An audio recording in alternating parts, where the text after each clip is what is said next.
Hi everyone समस्त को Sushant tutorial YouTube channel को स्वागत। ओडिशा रे लागू हेबो नुआ योजना।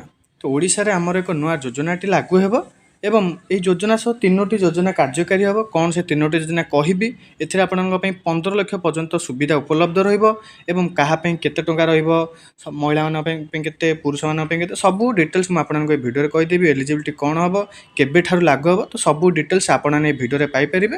ଭିଡ଼ିଓଟିକୁ ଶେଷ ପର୍ଯ୍ୟନ୍ତ ଦେଖିବେ। ଚ୍ୟାନେଲରେ ନୂଆ ଥିଲେ ଚ୍ୟାନେଲକୁ ସବସ୍କ୍ରାଇବ୍ କରି ଅଲ୍ ନୋଟିଫିକେସନକୁ ଅନ୍ କରିଦେବେ, ଯାହାଦ୍ୱାରା ଆଗକୁ ଏଇଭଳି ଇମ୍ପୋର୍ଟାଣ୍ଟ ଅପଡେଟ୍ ଗୁଡ଼ିକ ଆପଣମାନେ ପାଇପାରିବେ। ଟେଲିଗ୍ରାମ ଚ୍ୟାନେଲର ଲିଙ୍କ୍ ଆପଣଙ୍କୁ ଡିସ୍କ୍ରିପ୍ସନରେ ମିଳିଯିବ, ଯାଇକି ଜଏନ୍ ହେଇଯିବେ। ଇମ୍ପୋର୍ଟାଣ୍ଟ ଇନଫର୍ମେସନ୍ ଅପଡେଟ୍ ଗୁଡ଼ିକ ମଧ୍ୟ ଆପଣମାନେ ସେଥିରେ ପାଇପାରିବେ। ତ ଫ୍ରେଣ୍ଡସ୍ ଚାଲନ୍ତୁ ଭିଡ଼ିଓଟି ଷ୍ଟାର୍ଟ କରିବା। ତ ଫ୍ରେଣ୍ଡସ୍ ତିନୋଟି ଯୋଜନାର ନାଁ ମୁଁ এই ଭିଡ଼ିଓରେ କହିବି, ତ ଭଲସେ ଭିଡ଼ିଓଟିକୁ ଶେଷ ପର୍ଯ୍ୟନ୍ତ ଦେଖିବେ। କେଉଁ ଯୋଜନାରେ କ'ଣ ବେନିଫିଟ୍ ମିଳିବ ସେଇଟା ମଧ୍ୟ କହିବି। ତ ଫାଷ୍ଟ ଆମର ଏଇଟା କେବେଠାରୁ ଲାଗୁ କରାଯିବ ବା କାର୍ଯ୍ୟକାରୀ କରାଯିବ? ଏପ୍ରିଲ 1ରୁ ରାଜ୍ୟରେ ଆୟୁଷ୍ମାନ ଭାରତ ଜାରି ରହିବ ଗୋପବନ୍ଧୁ ଜନ ଆରୋଗ୍ୟ ଯୋଜନା। ଫାଷ୍ଟ ଆମର ଗୋଟେ ଗୋପବନ୍ଧୁ ଜନ ଆରୋଗ୍ୟ ଯୋଜନାଟା ଥିଲା, ତା ସହିତ ଆଉ କ'ଣ ହେବ ନା ଆମର ଆୟୁଷ୍ମାନ ଭାରତ ଯୋଜନା ଗୋଟେ କାର୍ଯ୍ୟକାରୀ ହେବ ହେଲା। ଏ ଆୟୁଷ୍ମାନ ଯୋଜନା, ଗୋପବନ୍ଧୁ ଯୋଜନା ଦୁଇଟାକ ଲାଗୁ ହେବ। ଆଉ ମଧ୍ୟ ଆଗକୁ ମୁଁ ଭିଡ଼ିଓରେ କହିଦେଉଛି ଏଥିରେ କ'ଣ ବେନିଫିଟ୍ ସବୁ ମିଳିବ।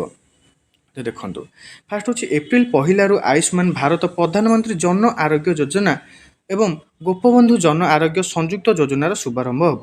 ତା ମାନେ ଆମର କ'ଣ ନା ଗୋଟେ ଆୟୁଷ୍ମାନ ଭାରତ ଯୋଜନା, ଏଇଟା ଆମର ଭାରତ ଲାଗୁ ହେଇଥିଲା କିନ୍ତୁ ଓଡ଼ିଶାରେ କାର୍ଯ୍ୟକାରୀ ହେଇନଥିଲା ଆୟୁଷ୍ମାନ ଭାରତ ଯୋଜନାଟା। ତ ତା ସହିତ ଗୋପବନ୍ଧୁ ଯୋଜନା ଏ ଦୁଇଟାକୁ ମିଶିକି ଗୋଟେ ଯୋଜନାର ଶୁଭାରମ୍ଭ ହେବ।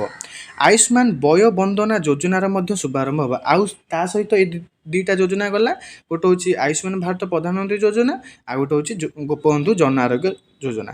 ଏଇ ଦୁଇଟା ଗଲା। ତା ସହିତ ଆଉ ଗୋଟେ ପୁଣି କେଉଁ ଯୋଜନା ନା ଆୟୁଷ୍ମାନ ବୟ ବନ୍ଦନା ଯୋଜନା, ଏଇଟା ମଧ୍ୟ ଶୁଭାରମ୍ଭ ହେବ କେବେ? ଏପ୍ରିଲ 1ରୁ। କେତେ ତାରିଖ ମଧ୍ୟ ସେଇଟା କହିଦେବି ଆମେ ଆକଳନ କରିକି। ତାପରେ ଏଥିରେ 70 ବର୍ଷରୁ ଅଧିକ ବୟସ୍କ ପାଇବେ ଚିକିତ୍ସା ସୁବିଧା। କେଉଁଥିରେ ନା ଆମର ଆୟୁଷ୍ମାନ ବୟ ବନ୍ଦନା ଯୋଜନାରେ 70 ବର୍ଷରୁ ଅଧିକ ଯେଉଁ ବୟସ୍କ ରହିଲେ, ପୁରୁଷ ହୁଅନ୍ତୁ ମହିଳା ହୁଅନ୍ତୁ, ସେମାନେ କ'ଣ ସୁବିଧା ପାଇବେ? ପରିବାର ପିଛା ସର୍ବାଧିକ ଚିକିତ୍ସା ସୁବିଧା 15 ଲକ୍ଷ ଟଙ୍କା। ଗୋଟେ ପରିବାର ରହିଲା, ସେ ପରିବାରରେ ଆମର କ'ଣ ନା 15 ଲକ୍ଷ ଟଙ୍କା ପର୍ଯ୍ୟନ୍ତ ସୁବିଧା ସେମାନଙ୍କୁ ମିଳିପାରିବ। ଏବଂ ଆଉ ଯେଉଁ ରହିଲା ଆୟୁଷ୍ମାନ ଭାରତ ଯୋଜନା, ତାପରେ ସେଥିରେ ଯେଉଁ ଗୋପବନ୍ଧୁ ଯୋଜନା ସେଥିରେ କ'ଣ ରହିବ ଅଛି। ତାପରେ ସମୁଦାୟ 3.52 କୋଟି ଲୋକ ଉପକୃତ ହେବେ। ରାଜ୍ୟରେ କାର୍ଯ୍ୟକାରୀ ହେବ ଆୟୁଷ୍ମାନ ଭାରତ ପ୍ରଧାନମନ୍ତ୍ରୀ ଜନ ଆରୋଗ୍ୟ ଯୋଜନା, ଗୋପବନ୍ଧୁ ଜନ ଆରୋଗ୍ୟ ଯୋଜନା। ଆସନ୍ତା ଏପ୍ରିଲ 1 ଦିନ ରାଜ୍ୟରେ ସେଇ କଥା ଆମର ଏଠି କୁହାଯାଇଛି। ତାପରେ ଆଉ କ'ଣ ରହିଲା ଦେଖନ୍ତୁ, ଯୋଜନାରେ ଉପକୃତ ଆମର କେତେ ପରିବାର ହେବେ? 1,03,00,000ରୁ ଉର୍ଦ୍ଧ୍ୱ ପରିବାର। ମାନେ ଆମର ଓଡ଼ିଶାରେ 1,03,00,000ରୁ ଅଧିକ ଉର୍ଦ୍ଧ୍ୱ ପରିବାର ଏଥିରେ ଆମର କ'ଣ ହେବେ? ଉପକୃତ ହେବେ। ତାପରେ ଆମର ପ୍ରଧାନମନ୍ତ୍ରୀ ଜନ ଆରୋଗ୍ୟ ଯୋଜନାରେ 67,80,000 ପରିବାର ହେବେ ଉପକୃତ। କେଉଁଥିରେ? ପ୍ରଧାନମନ୍ତ୍ରୀ ଜନ ଆରୋଗ୍ୟ ଯୋଜନା, ଯେଉଁଟା ଆମେ କହିଥାଉ କ'ଣ ଆୟୁଷ୍ମାନ ଭାରତ ଯୋଜନା। ତାପରେ ଗୋପବନ୍ଧୁ ଜନ ଆରୋଗ୍ୟ ଯୋଜନାରେ କେତେ ଲକ୍ଷ? 35,84,000 ପରିବାର ହେବେ ଉପକୃତ।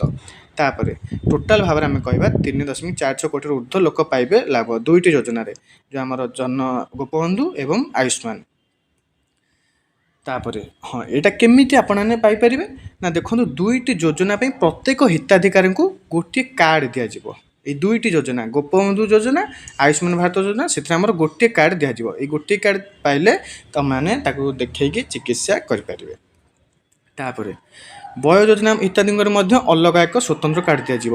ସେ ଗୋପବନ୍ଧୁ ଯୋଜନା ଏବଂ ଆୟୁଷ୍ମାନ ଭାରତ ପାଇଁ ଗୋଟେ କାର୍ଡ଼, ଆଉ ଗୋଟେ ବୟ ବନ୍ଦନା ଯେଉଁ ରହିଲା ଆୟୁଷ୍ମାନ ବୟ ବନ୍ଦନା ଯୋଜନା ପାଇଁ ଆଉ ଗୋଟେ କାର୍ଡ଼, ଏକ୍ସଟ୍ରା କାର୍ଡ଼ ଦିଆଯିବ। 70 ବର୍ଷରୁ ଉର୍ଦ୍ଧ୍ୱ ସେମାନଙ୍କ ପାଇଁ ସେ କାର୍ଡ଼ଟା ରହିବ ଆମର ଆୟୁଷ୍ମାନ ବୟ ବନ୍ଦନା କାର୍ଡ଼। ତାପରେ ପ୍ରତ୍ୟେକ ପୁରୁଷ ହିତାଧିକାରୀଙ୍କୁ 5 ଲକ୍ଷ ଟଙ୍କା ପର୍ଯ୍ୟନ୍ତ ଚିକିତ୍ସା ସୁବିଧା ମିଳିବ। ଆଚ୍ଛା, ଯେଉଁମାନେ ଆମର ପୁରୁଷ ରହିଲେ ତାଙ୍କୁ 5 ଲକ୍ଷ ଟଙ୍କା ପର୍ଯ୍ୟନ୍ତ ଚିକିତ୍ସା ସୁବିଧା ମିଳିବ। ତାପରେ ମହିଳାମାନେ ଯେଉଁ ରହିଲେ, ମହିଳାମାନଙ୍କୁ କେତେ? 10 ଲକ୍ଷ ଟଙ୍କା ପର୍ଯ୍ୟନ୍ତ ଚିକିତ୍ସା ସୁବିଧା ପ୍ରଦାନ କରାଯିବ। ତାପରେ 70 ବର୍ଷରୁ ଯେଉଁମାନେ ଅଧିକ ରହିଲେ ତାଙ୍କୁ କେତେ ଟଙ୍କା?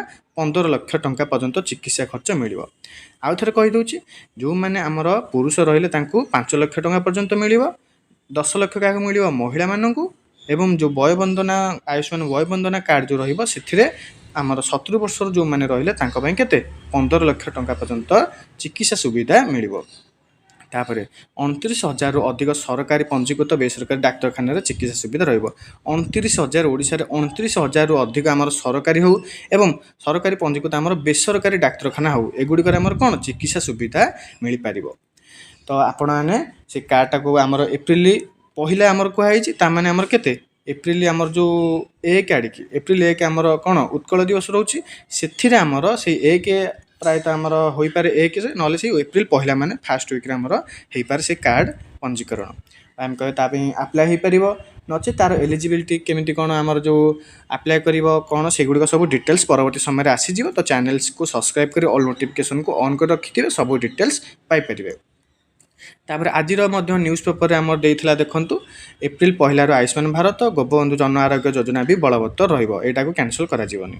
ତାପରେ ଆୟୁଷ୍ମାନ ବୟ ବନ୍ଦନା ଯୋଜନାରେ 70 ବର୍ଷରୁ ଅଧିକ ପାଇବେ ଚିକିତ୍ସା ସୁବିଧା, ଯାହା କହିଲି ସେ ଡିଟେଲ୍ସ ଗୁଡ଼ିକ ଆପଣମାନଙ୍କୁ ଏଠି କୁହାଯାଇଛି।